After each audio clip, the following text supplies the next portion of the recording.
All right. Good afternoon, everybody. Happy March. First day of spring was what, 2-3 days ago? And we might get a mixture of snow later this afternoon or tomorrow. Welcome to Wisconsin spring. No, I'm just kidding. Positive thoughts only for sunshine and warmer weather ahead. So, all right. Well, excited to share with you not as packed of an agenda as we've had previously, but nonetheless, still a lot of great information to share with you. And of course, if you have any questions, feel free to ask those as well throughout the presentation. So, of course, first up, if she is, there she is, Kathy Johnson, your resident council president. For a little bit longer, I believe that there's an election upcoming soon, so we'll turn it over to Kathy. Great. Thanks, Tyler. Good morning. Good morning. Afternoon. Good afternoon. Yes, I know, the day flies. Yes, council elections. Richard and Sandra Meyer and Barbara Hill are the three people in charge of the council election this year. So you'll be hearing from them about nominations, because there's first the nominations where you select yourself or somebody or other people who may want to have a seat on the council. I think that most people will agree who have been on the council that while it can be tedious, it's actually kind of interesting to get to know how this place works. Richard is nodding his head, yes. It's interesting to get to know, and you get to know a lot of people and exercise your little gray cells, and so it's interesting. And you don't have to have been here for a long time, just 6 months. To be able to sit on the council, 6 months as of May. So, and don't hesitate to nominate yourself.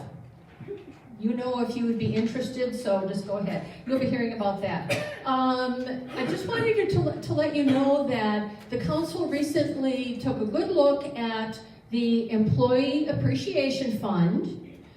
Somebody had raised some questions just about it and wondering if there was a better way we could do it. And we met with Mike Reaver and Tyler and talked about some of the various options that we could maybe think about in terms of how to manage that fund. And at the end, we decided to keep it the same, that it works efficiently and well for us and for the employees. So at the end of this year, you will be again hearing about the Employee Appreciation Fund. In the meantime, though, how many of you don't know about the WOW cards? So you all know about the WOW cards?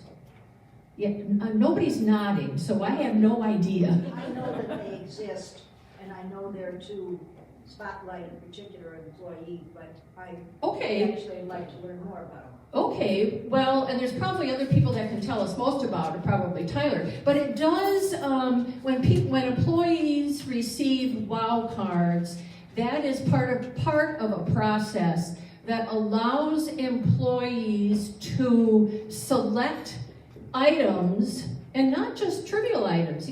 We had this at Columbia Hospital. You probably didn't participate in that, Dr. Fowler, but maybe, okay. But we did, where we would be able to select, and I still have the clock radio from when I worked at Columbia decades and decades ago. So it was it's a nice way to show appreciation for a specific employee that you think has done what a great job.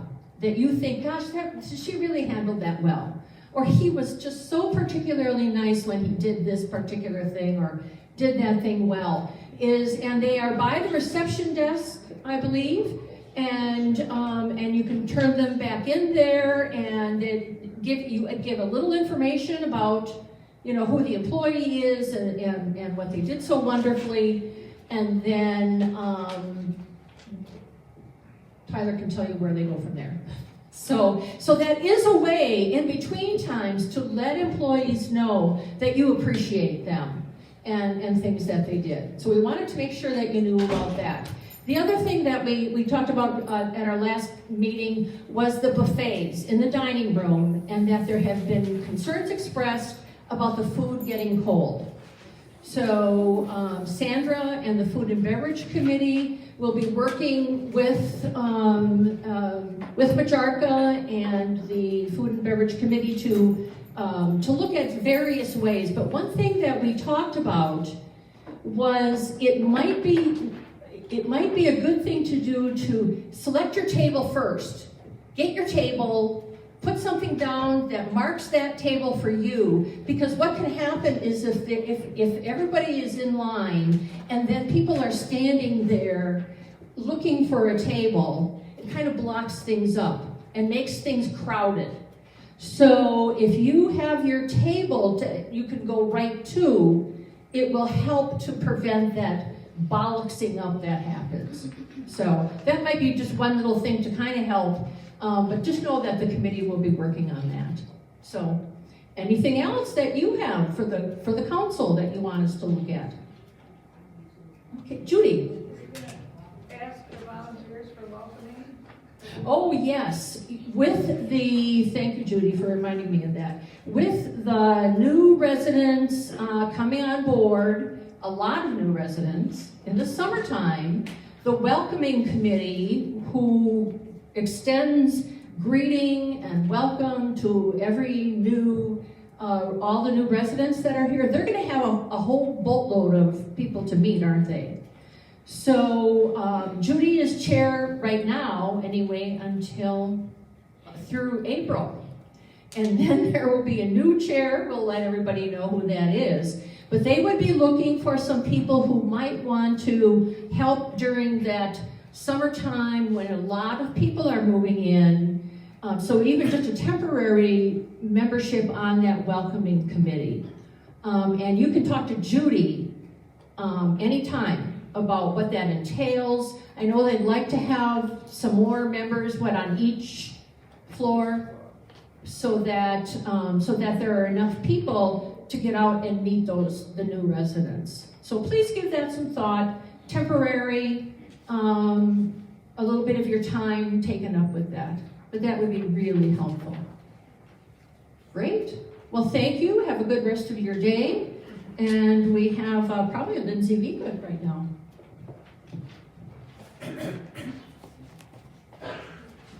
Thank you. Good afternoon, everyone. So for my update this month on COVID-19 as well as the health center update will be short and sweet. From a COVID standpoint, we do have one staff member who is currently positive, who will be out of their isolation period soon, and then obtained externally from here. We believe that there's very minimal exposure. The staff member went on vacation and has since returned. And then we do recently have one resident who tested positive in our health center. That is most recently. Again, we think it's contracted from the outside, whether going to an appointment or family or visitors coming in. Contact tracing has been completed already, and again, very limited exposure, and the individual will be discharging soon back home to their house in the community. So again, we are still monitoring symptoms. COVID is still very much here. Again, wearing your mask, hand washing, when you go out into the community, wearing your mask when you go to the grocery store, if you're going to a coffee shop in a public area, as it is still very much with us, as well as the flu. Luckily, knock on wood, we've had no flu thus far this season, which is fantastic. And What about pneumonia? Pardon? What about pneumonia? So the question was asked about pneumonia, and we have not had any pneumonia either, which is a great question. And oftentimes pneumonia can be a result of COVID or as a result of RSV or the flu as well. So again, as always, if you are feeling sick, please contact Teresa Jenkins, and we will bring your meals to you to make sure that you are well taken care of and have a speedy recovery. Any questions for me? No? Look at that. All right, now we'll move on to Eric.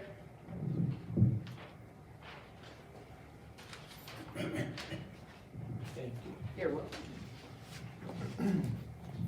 Good afternoon, everyone. I'll jump right into the questions that were presented.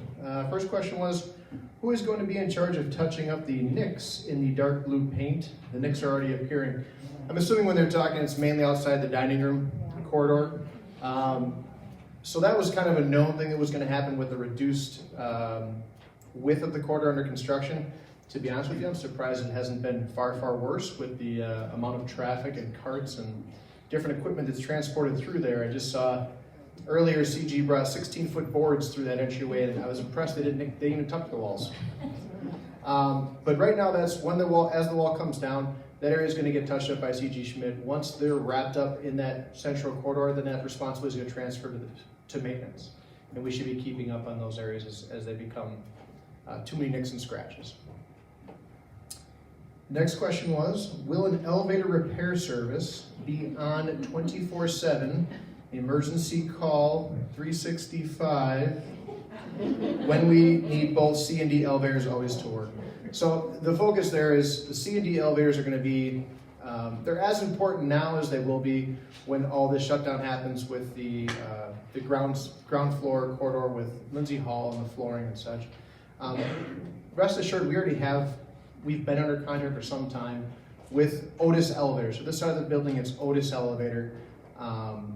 So we're under service for monthly maintenance on all the elevators. We're under service for priority response.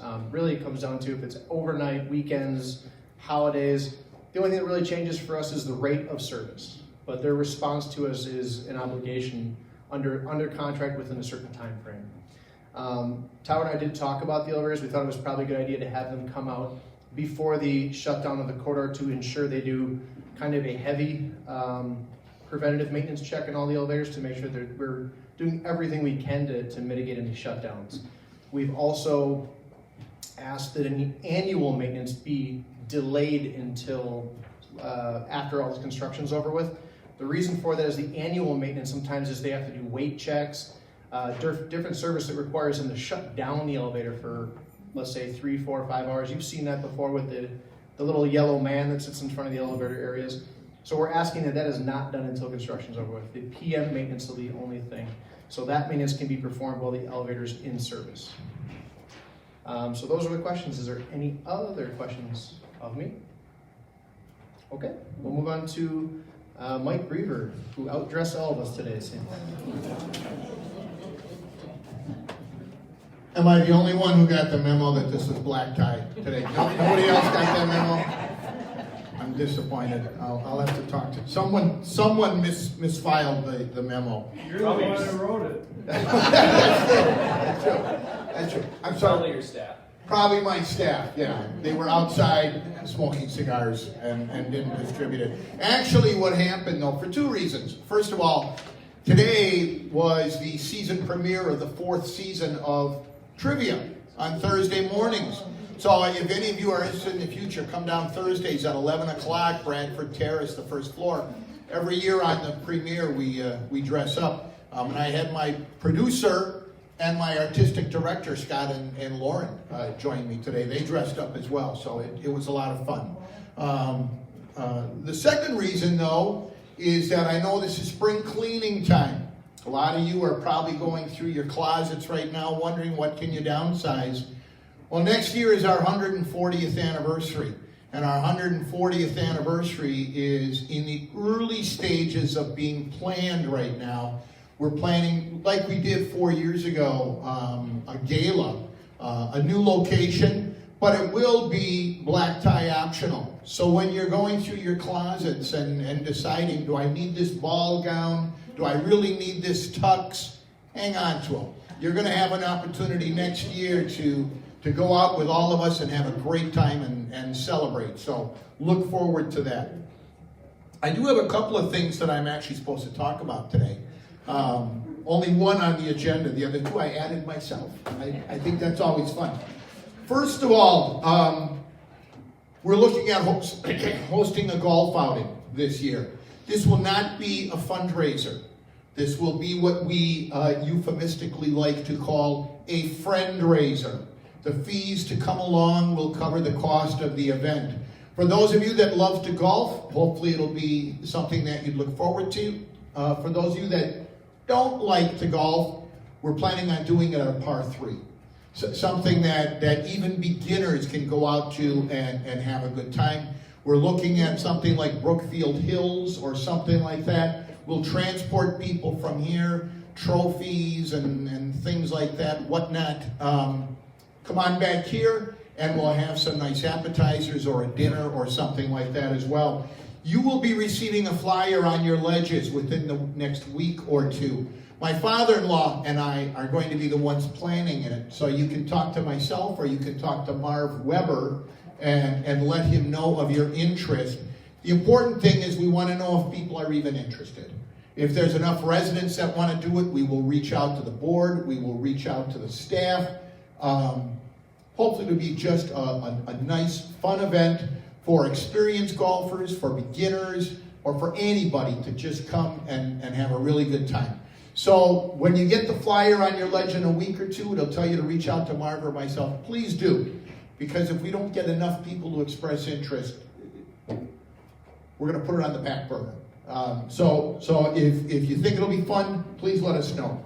Second of all, next week, Tuesday at 9:30 in the morning, Bradford Terrace on the first floor, we're going to be hosting our semi-monthly Treasure Chest volunteer meeting. All the volunteers that are currently on our roster received a flyer earlier this week on their ledges. If you didn't get one, now's your time. If you have ever thought you'd like to get involved, maybe you just didn't know how to do it, come Tuesday at 9:30. We'll have donuts and coffee. We'll talk about the status of where we are with the fundraising, where we are in the process of scholarships, which will be distributed this coming fall. All things Treasure Chest to be discussed this coming Tuesday at 9:30, Bradford Terrace 1. If you have any questions in advance and you're not an active volunteer now and you want to get a question or two answered before you commit to come, talk to Jane Peterson. She's got her hand raised back there. She didn't wear black tie today. I don't know, whatever. So talk to Jane, talk to myself. We'll answer whatever we can.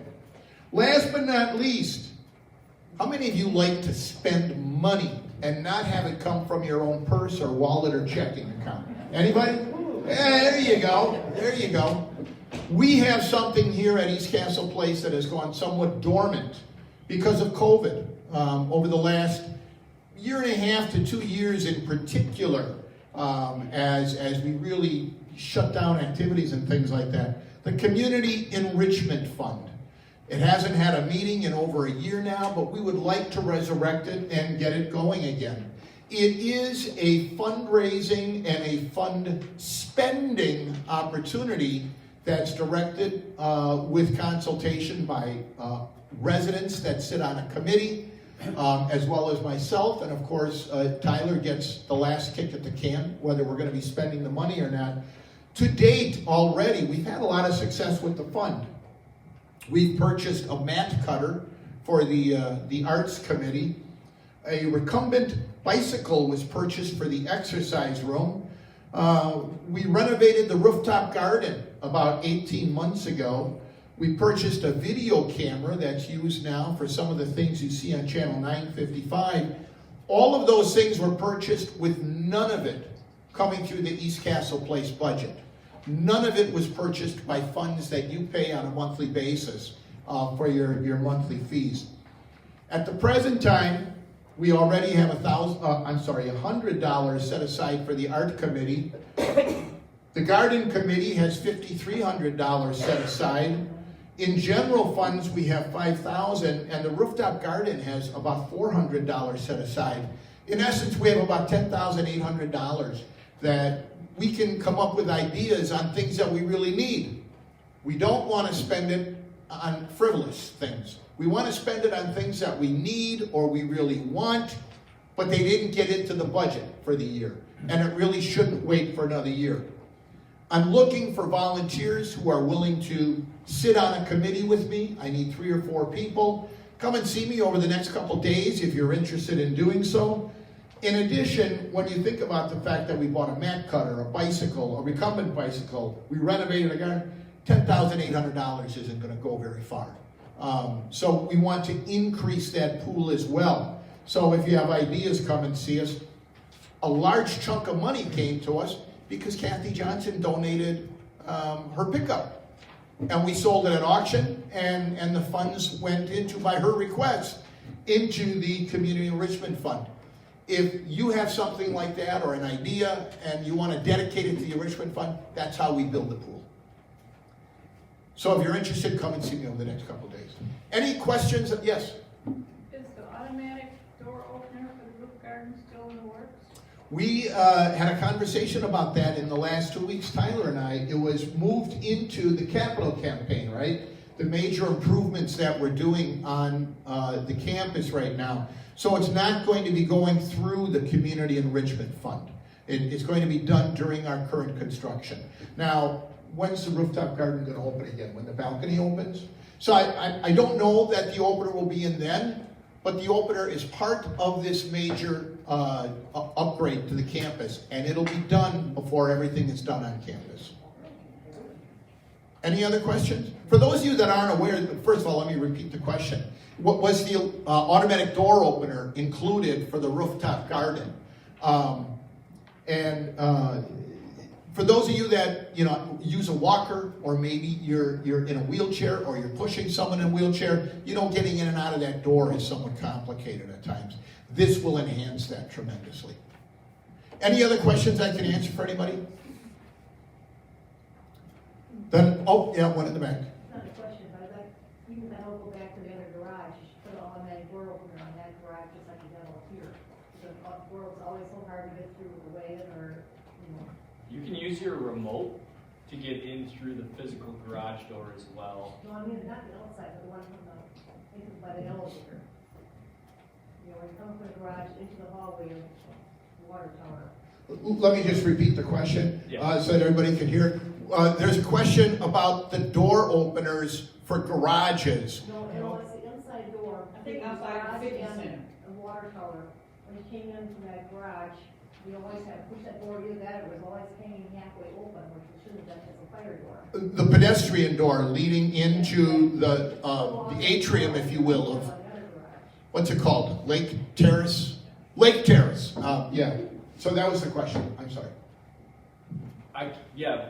We can address that. I don't believe that's in scope right now, but we can definitely take a look at that. Yep. Any other questions? Then I'm going to turn it over to Tyler and let him bring it home. All right, well, Mike, congratulations on not only looking just lovely today, but also on 4 seasons of Quick Trivia with Mike. I finally got the invite late season 3. I'm glad to see I didn't ruin it or end it, but just begun it. So congratulations, Mike. And again, it is a fun time. I know that's every Thursday at 11 in the Bradford Terrace first floor. So Mike usually provides some treats too. I can't imagine what the opening 4th season was. I'm sure it's a full buffet, but come on by. It's fun to learn some trivia. So, all right, a couple of questions, comments, and one I want to pass along first before I forget is on behalf of Eric. We had a hot water shutdown in the Contemporary building on Tuesday. We've been having some hot water issues in the Contemporary building prior to that. We appreciate your patience. We appreciate your understanding for those hot water issues. But we do now have the permanent resolve in place. That was what happened on Tuesday. We worked with our contractor partner to replace a valve that was on order for probably 6 to 8 weeks. Prior to, the hot water issues. So again, appreciate your patience and understanding through that time. It was completely non-construction related. It was something that operationally was in process of being fixed. So special thanks to Eric for coordinating that, and special thanks to you all for not taking a cold shower during that time. The water was shut down, hopefully. But hopefully now the hot water issues are resolved. All right, so I'm just going to jump to the resident question first, and then I'll go back to the renovation update. So when Lindsay Hall is remodeled, what will be done to improve the terrible acoustics? So I think there's a couple things that will happen. So first, Lindsay Hall is getting a full remodel. We are getting a new sound system with new speakers that will be provided overhead that will tie into the microphone system. So that one will happen so that we're not coming out of these two small speakers that we have for some time. Now, if you remember, we also had a generous donation for the sound system three plus years ago. We'll be still using the what I'll call the heart of the sound system, but we'll be replacing the end system, meaning the speakers, with a better speaker system. We're also looking at installing a hearing loop for those that have hearing aids, so that you can tie directly into your hearing aid what's coming through the microphone. So how many of you are familiar with a hearing loop or a hearing loop type system if you have them at your churches or other large halls, so to speak? We're looking at having, because that system has a similar capability. So looking at investing in that. Also, the ceiling tiles will be a little bit upgraded from an acoustical ceiling tile, because that will help. These ceiling tiles are from when the building was built. So hopefully between the three of those items, the acoustics will improve immensely in Lindsay Hall, and then we can go forward with that. So I hope that answers the question. Again, we look forward to when Lindsay Hall is done, complete, and we can really test it out for ourselves. Tyler, Yes, Mr. Fry.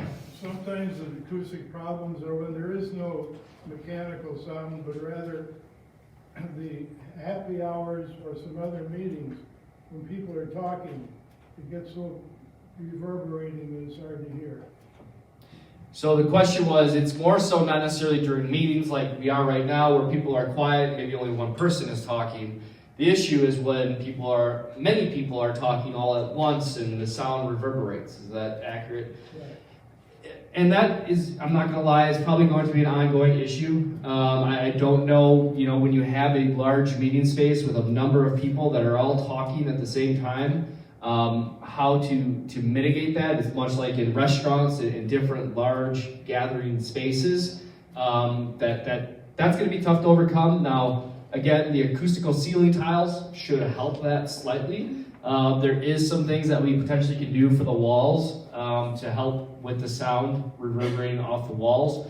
Again, that would be add-ins after the fact, after we use the space. But again, there's always going to be some of that acoustical issue when you have a large group of individuals all talking at similar times.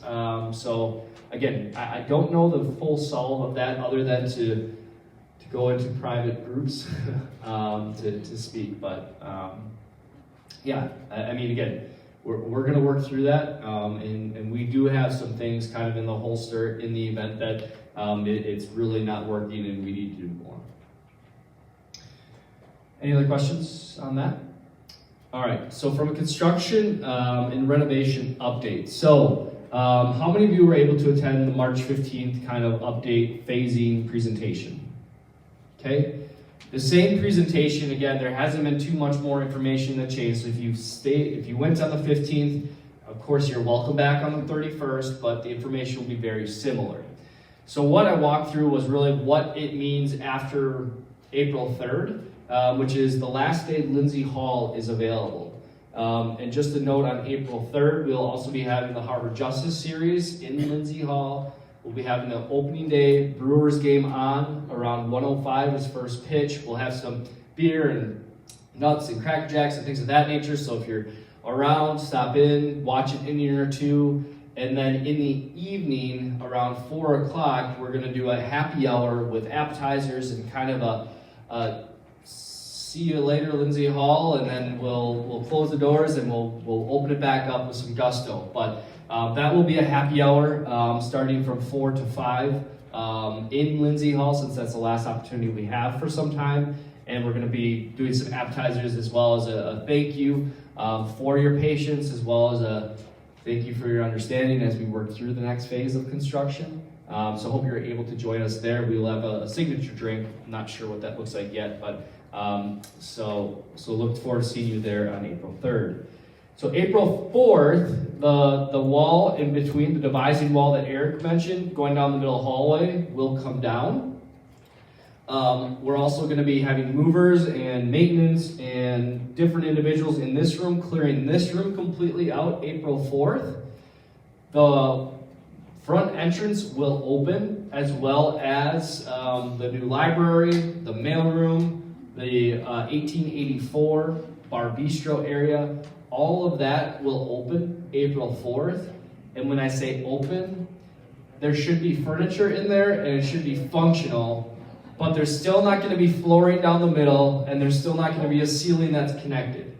So we'll be able to use those spaces. They will be finished spaces April 4th, but the library books won't be in the library April 4th. I don't think we can work that quick, right, Polly? But there should be furniture. And that front entrance, the front desk will not be at its permanent location April 4th. But that front entrance will be available and accessible for you as residents. We are going to put signs on there that say for resident use only, because we want to limit that traffic. We still want people coming by Teresa's front desk team to sign in and do all that, packages delivered. But that space will be for you. If you have visitors, things of that nature, again, that will be accessible to you and open to you.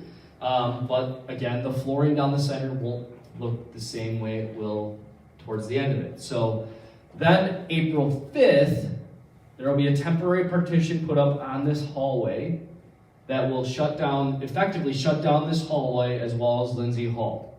That shutdown will take place for approximately 8 weeks. Also included in that will be the public bathrooms.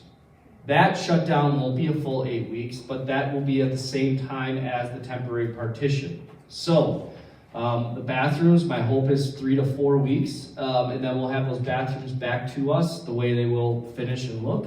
And again, functionally, we may be able to get in there in the evenings if it's safe, because again, they're not changing out running new plumbing or anything. It's more fixtures and finishes. So stay tuned for that, but plan for that bathroom not to be accessible beginning April 5th.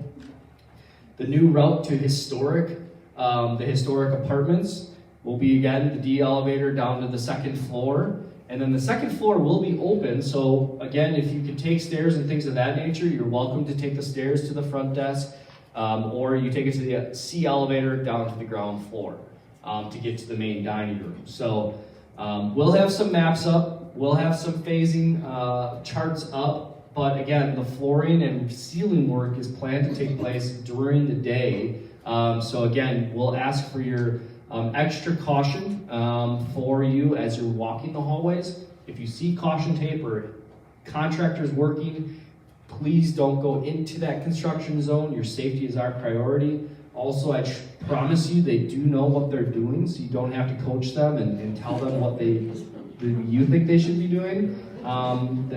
They're hired, we're paying them. We're also paying people to oversee them. I know that you also can provide your 2 cents, and they always appreciate a good morning and good afternoon. But again, scaring them off a ladder is not in their best interest. Also, the longer it takes them and to interact with you and to not do their work, the longer that the hallway stays shut down. So, again, I appreciate all your supervision that you've given during the project. Continue to provide that.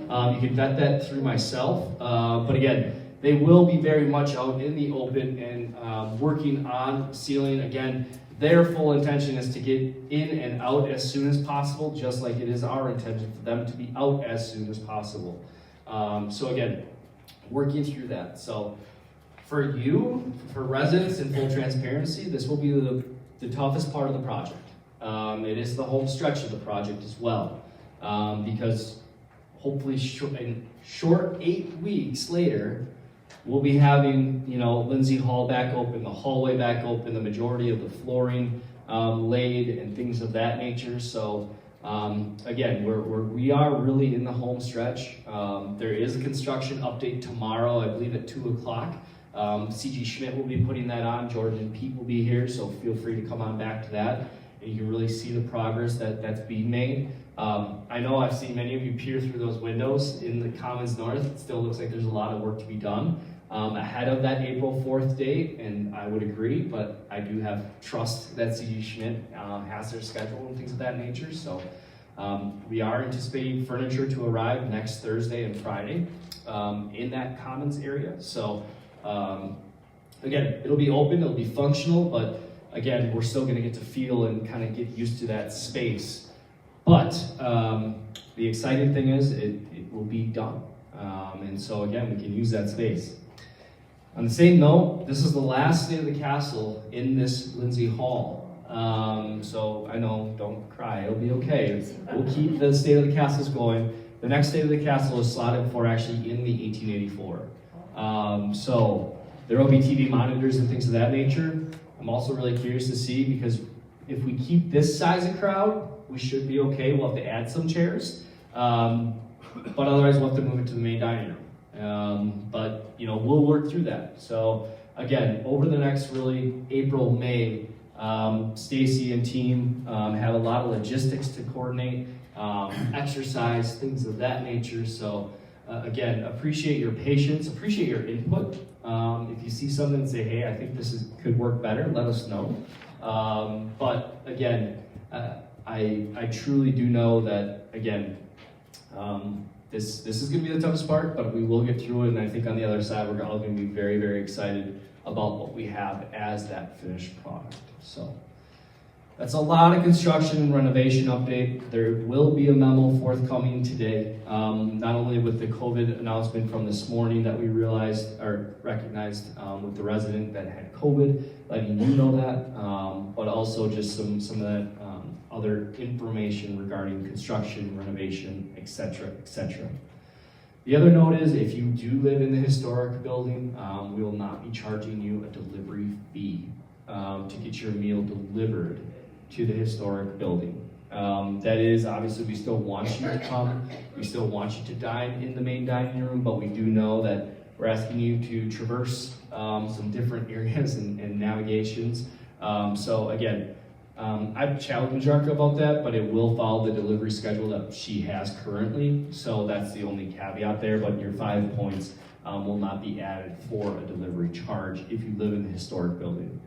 Now, if you're in the contemporary building, we're gonna ask you to come on down and get your meal and grab it to go. Otherwise, we'll work through that too. But again, know that the historic residents are going through a little bit more navigation and a little bit more headache. So again, just the little things that we can do for you, we definitely want to. So, all right, are there any questions that I can answer? Yes, Kathy.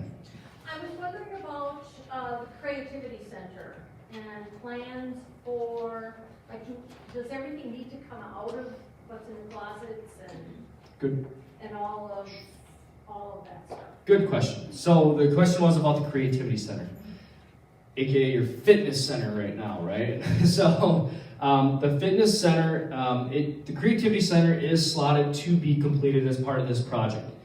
The issue is CG Schmidt was, within their time schedule, was going to move fitness equipment to another part of the building before the fitness center was done. So we've since delayed that. The fitness center is going to remain in the Creativity Center. So we have some time before we need all of that cleared out. So that's going to be more in the June timeframe, where we'll be looking at clearing out the Creativity Center.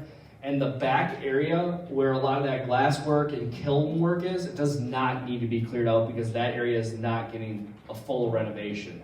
So once we get the fitness center back online, which the question might be, well, when is the fitness center coming back online? The fitness center is coming back online as soon as possible, but unfortunately, working with the city, we have to have the pool filled, balanced, and heated appropriately in order to gain occupancy for the building. So that's probably looking like towards the end of June. But as soon as we can get that open, we will.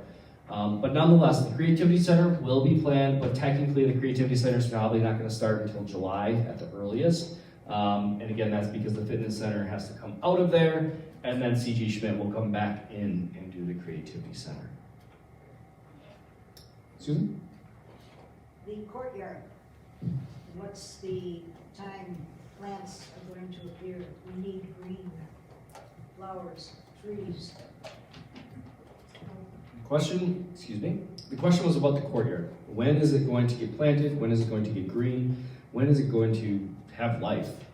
Good question. So the question, there's still some work that needs to be done with getting windows and balconies installed inside the courtyard, but we are anticipating a late May install of landscaping and materials to early June.